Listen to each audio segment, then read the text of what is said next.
Kababalaghan o hiwaga. Ito ang naranasan ng 7 taong gulang na bata na si Frank.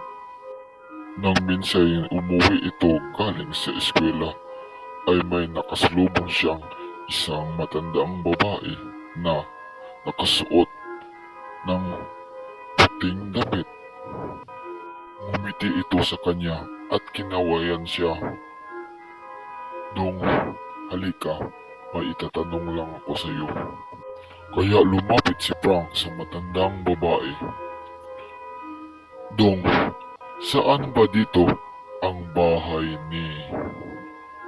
Yun ang tanong ng matandang babae sa kanya. "Sorry po Lola, hindi ko po kilala yan, hindi ko alam kung sino yan, kaya hindi ko po kayo matutulungan." "Sige Dong, salamat," ang wika ng matandang babae. Aalis na sana si Frank nang muli niyang lingunin ang kinaroroonan ng matandang babae. Ngunit sa kanyang paglingon, ito ay biglang nawala. Kaya takot na takot si Frank.